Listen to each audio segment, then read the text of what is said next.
Act like you. There it is. That's blue steel right there. Wow. What do you think? That's nice. That's really good. It's really good, isn't it? This was supposed to be a very good beginner introductory video, and we're shooting some of our favourite shots of the session. What is low-key photography and why is it the best form of portrait photography going? Let's find out. Say hello to Arthur, everyone. He's here. Didn't do the one instruction I gave. Oh no, actually, sit back down. He's way too tall for me. Say hello to Arthur, everyone. Very tall. He's a tall man, which is why we've given him a stool to sit on. Sit down for me. There we go, please. If you wouldn't mind, that'd be lovely. That sounded way too instructional. It didn't sound polite enough. We are a polite studio here. Low-key photography is one of my favorite forms of photography. When I first got into photography, Robert Mapplethorpe was my favorite portrait artist. I was introduced to him by my photography tutor when I was 16 years old. I was 16 years old at an adult education course. Everyone else on the course was 50 plus. I'd literally just left school. My art teacher said, you're not good enough to study photography. So I left school and studied it at whatever they call it. What do they call it? After evening school? Is that what it's called? Further education, adult further education. And he introduced me, Paul Penrose, later Pauline Penrose. That was the photographer who was taking the course. And there's the first transgender person I'd ever met coming out of a grammar school for boys. But he introduced me to the work of Robert Mapplethorpe. Robert Mapplethorpe is an amazing, amazing photographer. And a lot of his most prominent portrait photographs were shot on black backgrounds. And that, in its simplest form, is what low-key photography is. Low-key photography essentially is when the majority of the tones within an image fall at mid-grey or darker. And you can look at that on your histogram. So if you've got a histogram where the majority of the tones are on the left-hand side of the histogram, from the middle to the left, then you've shot a low-key image. Congratulations. It doesn't necessarily just mean that you've shot an image on a black background, but that is the easiest way to define it. Essentially, they are darker images which draw you in. They're mysterious. So if you're shooting a professional wrestler who has dark tattoos and dark hair and a dark beard and a dark coat and a mysterious demeanor, then you might want to shoot in a low-key fashion. You might want to shoot more low-key portraits. And when you bring up your mood board that you've pre-agreed for as well for the shoot, you might notice that the majority of your images on there are pretty dark. So subconsciously you've gone, oh, actually, we think that low-key might be the best thing for this shot. So how do we shoot low-key images on a budget? Well, there's good news if you are on a budget, because low-key photography is the easiest form of photography to pull off if you don't have a lot of money. It doesn't require a lot of lights. And in fact, today's workshop is only going to feature one light. We're going to use one light in a lot of different ways. Starting off with wardrobe and with styling, we'll come over here. We can see again, we're wearing a dark coat. We're wearing dark clothes. But as you can see in my studio, I have a white wall, a white ceiling, and a white floor.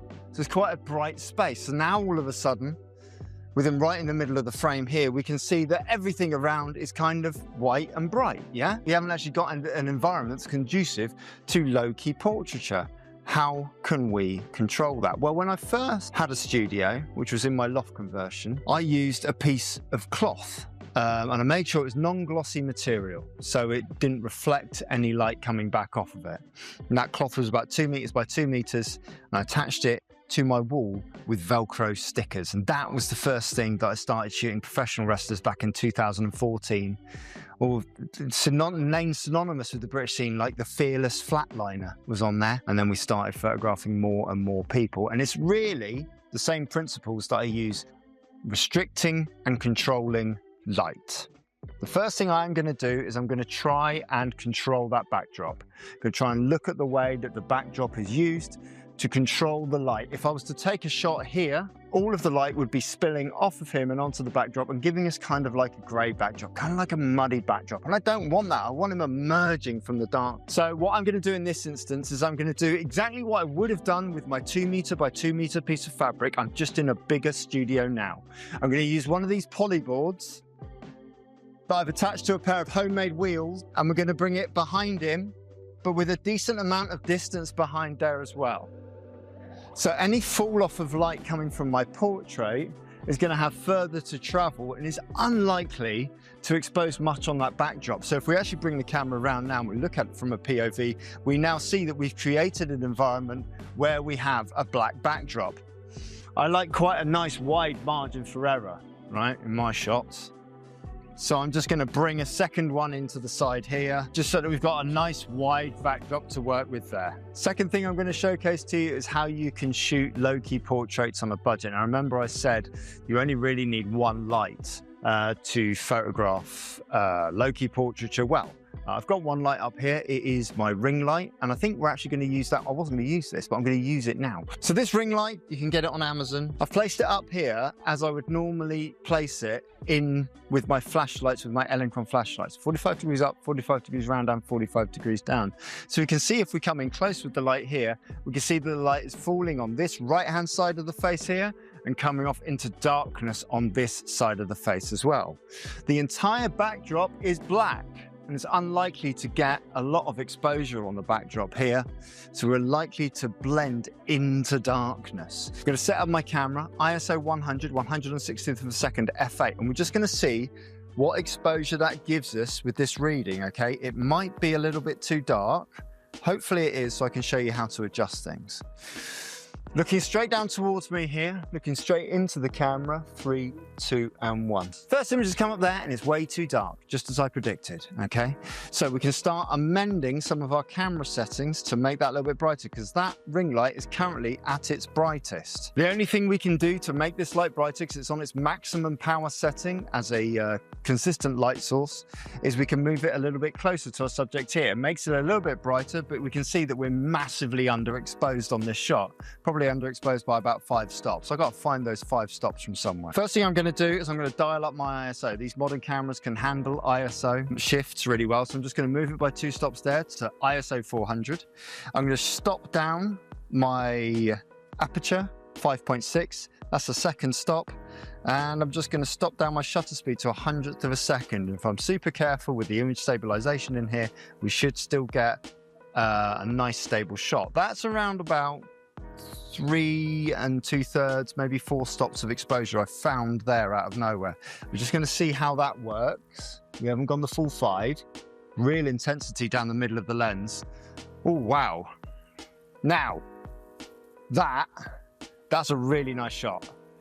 There's loads of detail in there. We can see on the histogram that the majority of the tones are on that left-hand side in that darker edge. And it actually mimics quite well the style of shot I used to shoot 10 years ago when I first got into shooting creative portraits in a simple single light setup. And this could be achieved really anywhere. If you had a black piece of curtain on the backdrop and a single light like this, you could definitely achieve this. We're just going to amend it very, very slightly. I'm just going to bring the light down just a little bit, and I'm just going to turn this ring light this way, just a fraction. Just so it's, can you see this, how it's sort of skimming across? It's not pointed straight at our subject. That's going to make everything a little bit darker. I probably lost about a stop of exposure there, but let's just have a look and see how it looks. Yeah, we've gone super dark on there. So what I'm going to do now is I'm going to try and find 2 to 3 stops. I'm already on ISO 400. I don't mind, because it's coming through black and white and because it's coming through timeless, I don't mind trying to shoot this grainy. So I'm just going to go up to ISO 2500 and we're just going to see how that affects everything. 3, 2, 1, go. Lean forward very slightly towards me, just a little bit. It's a little bit too bright, so I'm just going to come back down 1600. Tilt the head very slightly this way there for me. 3, 2, and 1, go. Clench the jaw just a little bit there. There it is. That's blue steel right there. Wow. What a strong portrait. What do you think? That's nice. That's really good. It's really good, isn't it? We're surprised, so this, okay, this was supposed to be a very good beginner introductory video for beginners to access, and we're shooting some of our favorite shots of the session. this is surprising, which is good because it genuinely is happening. So the good thing about this is that if we put it back into its original position, I come back to the settings that I was at for the previous one. I just kind of like the quality of light on that one. So I'm just going to come back into my previous settings. Let's just try that there. 3, oh, that's nice. 2, 1, go. Good. We haven't actually moved anything with our model at all. We haven't moved the way he sat. We haven't brought in any sort of hands into the picture. We haven't really changed the expression at all, okay? I haven't really done anything. So what we're going to do is we're just going to do that now. Generally, what I'd want to do is I'd want to have a subject always facing either towards the light or at least with the light hitting half of the face. So in this instance here, where the light's coming in from 45 degrees up and down here, we can see that it's sort of hitting this side of the face and coming into darkness, okay? Once you turn your face, so you're looking towards this light here for me, so go turn, stop there. Come back just a little bit towards me. That's it, just there. And looking down a little lower there for me if you can. Actually, the way you were looking before was perfect. Look up there. We get good light across the face. And again, it looks like he's emerging from darkness there, okay?